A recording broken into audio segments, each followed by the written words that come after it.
Right on, right on. Welcome back, everybody. Bringing it with the outdoor vibes today. So, excuse my voice. Going through a little bit of deltoid variant over here. Uh, so, I want to talk a little more about this quadrant of the alphabet, this turning of the corner from, you know, 16 into 20, alpha numerically. You know, what I've done with the tarot cards here is essentially given its ordinal gematriological value. So Q is the 17th letter, so therefore I'm putting the 17th there. This is ordinal, uh, not reduced yet. Um, Anybody who knows about gematria, that should make some sense. But uh, I'm also correlating them to their tarot card. So we have some gematriological tarot in play here.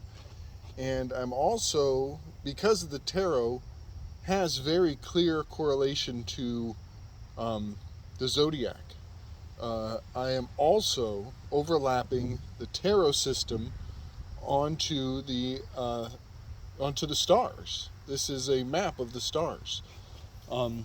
So what we're doing with this 16 through 20 is we're turning this corner. We're literally working with primarily Capricorn through Taurus, um, which would be December through um, April, May, through May. Um, so I just want to point out that, my previous videos were very cantankerous, cumbersome, uh, awkward. Um, I really wanted to stress that space between the R and the S. In the seventh day, he rested. And I want to really stress this out to the max. I want to get all the mileage out of it. Because on the zodiac, on the alphanumeric representation of the zodiac, of the heavens, R and S represent the moon and the sun card. And it also represents the western aspect of the heavens over here in Aries, essentially. This, what would be the spring equinox right here. And it is saying that, as I've said before, the west represents death, the end of the day. The sun goes down in the west. At nighttime, when when the sun goes to the west, it's time to RST. It's time to rest. Uh, so that's kind of what I was trying to get at with my past two videos in a nutshell. I know it was quite the nutshell to crack. There was a lot going on, a lot of systems overlapping, and I apologize. Please, hit me up with questions. But today I want to focus on the P. I want to expand this RST, the resting place, in the Christus of the alphabet, and I want to put the P in place. We're talking about the placenta all the time. I want to put the P in its place of entry. And what we're going to find is that our alphabet and our words, our entire language, has a lot of archetypical focus over here in the winter seasons, in the winter months. Month 12 through 4, essentially, which is funny because it's 12 divided by 4 is the seasons. But anyways, moving forward, I really want to focus on the letter P, and I want to kind of highlight the fact that no matter what day you're born in, your culture, if you're speaking English, if you're speaking the language of the church, your culture is focused on this quadrant of the zodiac. And it is focused there by design. There is a mind program of pacifism, where we are quite trained by design to be pacifists. We are nudged into a zodiacal affiliation, whether we want it or not. It's built into the language. So to some degree, this is against your will. You know, you could say this is against your will. I'm not black-pilling, and I'm not trying to tell you that you're a victim. I'm telling you that your linguistical construct is very much focused in this lower left-hand path of the format of the zodiac. So we are very much focused on this, the move from Pisces to Aquarius. You know, right now we are moving out of the Piscean age and into the Aquarian age, out of the water, maritime admiralty, and into the air, which would be Bitcoin and virtual cloud money. So I just want to point out that when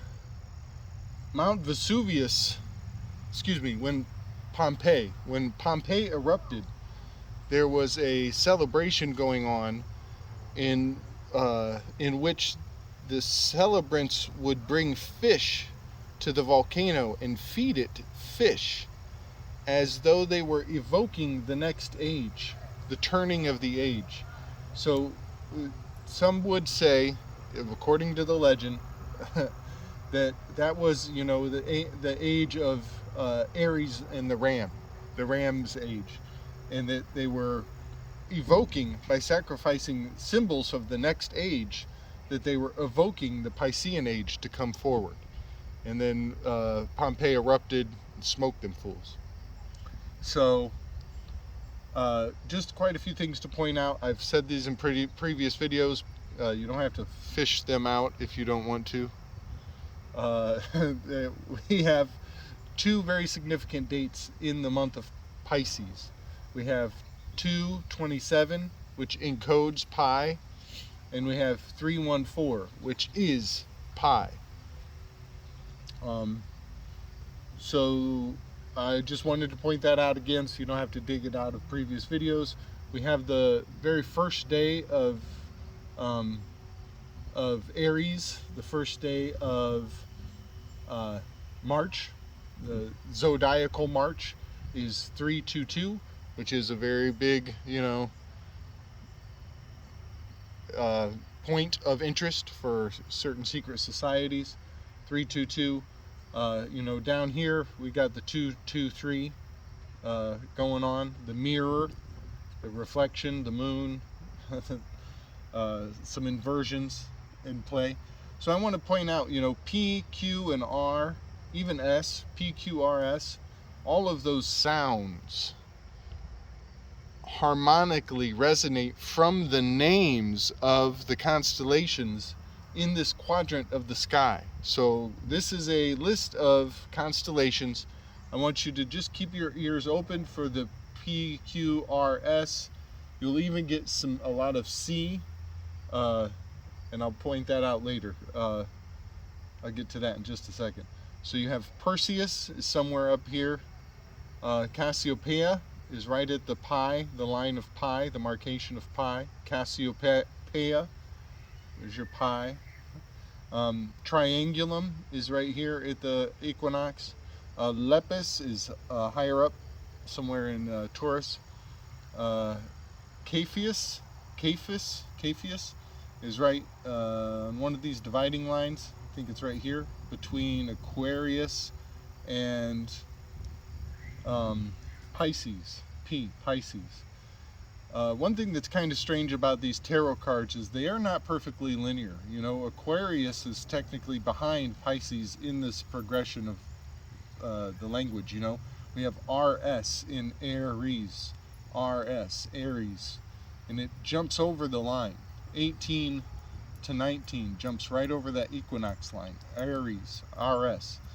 but P is kind of down here.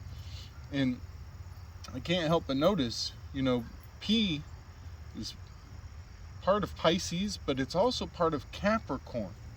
CAP, Capricorn, Pisces. We have the two P's. All of this is really highlighting this tower, this grand quadrant, the fourth of the zodiac, and building a tower where literally the sun is building up to its powerful time of year. Power, P, tower, powerful. It's building up from Capricorn going onward. So Pegasus is down here in, I think, in Aquarius, and Delphinus is in Capricorn. But you know, you have your S, your P's, a lot of C's, a lot of US's and pi, a lot of pi going on. Pegasus, Delphi, Phi. That's your, I think, 6.18. So 6.18. Okay, 18. There we go. Okay. So I'm going to jump out of the actual zodiac and its orientation around the word pi, Pisces, and I really want to focus now on P and the letter C. We're going to jump out of ordinal. So over here we were straight up, you know, Q is number 17. We're going to leave ordinal behind. We're going to get into septenary on this side of the board. And under septenary gematria, which I've laid out here for you as I've done in the past, you'll see that C and P are both number 3. C and P are both number 3. Also K and X are also 3s under septenary. So let's go forward with that. I'm seeing the K and the X here, the cortex. C and K having that similar sound and similar harmonic frequency under septenary, 3s. So let's make a list of words that are focused on PC, on Piscean, being a pacifist, being a person, being a mask of your true self. All of this in the context of the penal colony. You know, America was a penal colony, just like Australia. That's why our Constitution and our whole government is so damn similar. The colors of our flag is all the same. Penal colony, PC, politically correct. You know, think of all of this as, you know, your thinking cap, your filter, the foolishness that you have to go through just to fit in. You know, to be a Pisces, to be like all the other good pacifists around you. So I have pacifist, prefrontal cortex. That is such a good example of what I'm trying to get across. It blows my mind what a perfect example that is of what I see in the use of the letters PC, 33, Pisces, you know, your person, your persona. You know, this is the beginning of breaking into the sun pillar, into the public purview up here. And this is the end of it. This is the underworld. So it moves this way on the top and this way on the bottom. Price, the word price, the word password. Frickin' hate passwords. But, you know, it also has the word sword. So you're passing up the sword. You're being a pacifist. And you're, instead of smashing that damn computer to pieces, you sit there and try to figure out your damn password over and over and over. Positive, you know, everybody's just staying positive, staying pacifists. Now, peaceful protest, private corporation. Ooh, private corporation. Boo. All right. Cap. I want to talk about Cap. You know, we got the PAC and Pisces, CAP of Capricorn. You know, we got that flip-flop, that inversion going on. So Cap, we had a Capitol riot on 1-6. Ain't that something? 1-6. And the archetype of the 16th card is a tower card. And I've shown you this tower card before. It's got people, priests and priestesses, falling out of the tower, hanging upside down, much like Peter is an upside down cross in the southern hemisphere. Peter, tower card. Cap, capital insurrection. This is the insurrection. You know, Cap is the sacrifice. The Capricorn is the sacrificial goat. And so was Pisces. So was the man, you know, El Cristo. He was a sacrifice. So this entire quadrant of the zodiac is just steeped in sacrificial value. And I think it has to do with the fact that it's wintertime. It has much to do with the fact that that is wintertime. Pagans, and many of the holidays, the quintessential pagan holidays, happen in this quadrant, particularly in January and February and into March. Imbolc, Candlemas, Lupercalia, Valentine's Day, Bacchanalia, which Bacchanalia always reminds me of Starbucks. Candlemas. Candlemas is somewhere in here, I think in Aquarius, but I see Candlemas is on February 2nd. That's it. It's 2-2. It is in Aquarius. And there it's a C. C is number 3. It's a 3-2-2 right in there. And it's got your, you know, like a spring, early spring equinox representation. But it's got that candle, you know, the C. But moving forward, you know, into more modern day context, let's talk about CPR, the CPR test. You know, that has that PRST, pressed. You're being pressed to take the CPR test. CRISPR, you know, gene therapy, all that nonsense. I don't even want to talk about it. I'm just putting it in linguistical harmonic frequency context for you. CPR. A lot of people weren't getting their CPR when they needed it. You know, they were getting DNRs when they needed CPR. We weren't even getting that. We were getting the CPR, yes, PCR test. PCR, right? Polymer chain reaction. PCR test. Excuse me. Sorry about that. Editing on the fly. PCR test. That's what it was. So that's kind of the gist of that. I just wanted to point out that, you know, whenever you see CAP, whenever you see PAC, PAC, CAP, you know, just understand that you are dealing with some, your inner pagan is being evoked, and you are being spoken to in a very primitive Judeo pagan context. You know, you're being scapegoated, offered a remedy that sounds harmonically righteous to your linguistical programming of your perspective on the earth. So there it is, just some breakdown of the PC, the CP. You know, if this zodiac was a map of the globe, I've done this video with my tarot Tories. If this was a map of the globe, zodiacally, we are speaking of South America. You know, this Capricorn through Pisces, we are going from all of the breadth of South America. And this quadrant up here is more North American.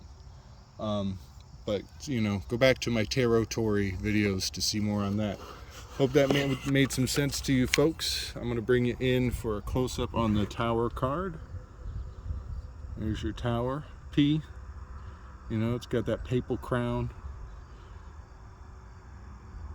Here's your Aquarius, the Moon card, the Sun card, the Moon and Sun pillar. There's your Judgment. You know, and I've made this point before, but the Moon and the Sun pillar are two pillars. Oops, I messed that up. There we go. Two pillars, one above and one below. And there's that star in the middle. All right, folks, much love and peace. Strength.